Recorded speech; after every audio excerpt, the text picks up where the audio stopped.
Paulo Sotero is director of the Brazil Institute at the Woodrow Wilson International Center for Scholars here in Washington, and he is joining us now to discuss the impeachment proceedings. Fireworks inside the chamber, fires outside. Your take on all of this? Well, I think those are to be expected. Those incidents are very minor, actually. Brazil has 206 million people. Most people are at work, the ones that still have jobs. And people are obviously not happy with the turn of events. It's not a pleasant thing. Nobody's celebrating the fact that we have to oust a duly elected president, but most Brazilians believe that we should do that because she failed the country, her party failed the country. There is a due process, constitutional process, managed, supervised by the Supreme Court of Brazil, 11 members, 8 of whom were appointed by Dilma Rousseff and her predecessor and mentor Lula da Silva.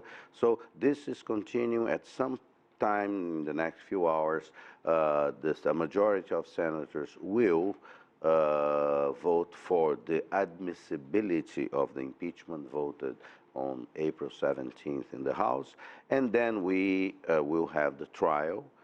I believe the numbers are we are almost there in terms of numbers to reach the 54, that is 2/3 of the 81 members of the Senate to remove the president. Today, I believe there are 53 senators that have declared that they will vote to remove Dilma Rousseff. I believe this process is not going to take 180 days, it will take much less than that, and most likely by the time we open the Olympic Games in Rio in mid-August, Michel Temer, the vice president, starting as a acting president, will be president of Brazil.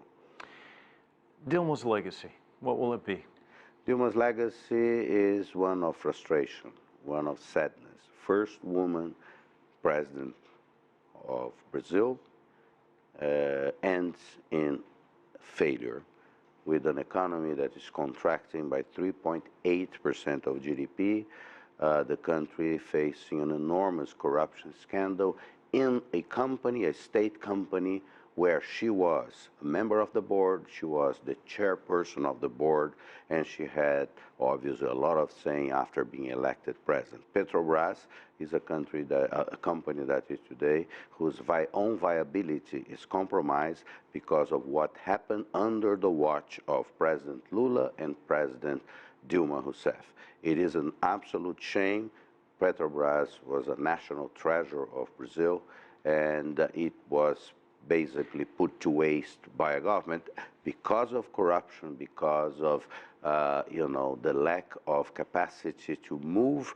Thank God Brazil, though, has developed over these years a judiciary, institutionally developed a judiciary with young federal judges, young federal prosecutors that decided to look into matters and to review all the filth that had accumulated in that company. What does a Michel Temer government look like? Michel Temer is a conventional Brazilian politician, 3 times a Speaker of the House, professor of constitutional law, a man that knows very well what is the mood of the people in Brazil. He has already said that he will not run for re-election, meaning he will complete the term of President Dilma Rousseff, ending in December 18.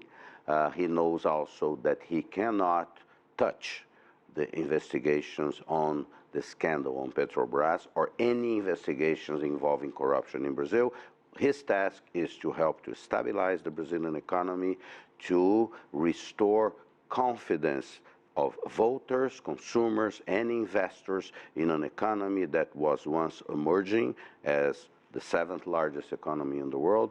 Today is obviously in deep trouble. The vice president has already indicated his finance minister will be Henrique Meirelles, who for 8 years was the president of Central Bank under President Lula, was actually the preferred candidate of President Lula da Silva to be finance minister. President Lula suggested this to President Dilma many times, she would not listen.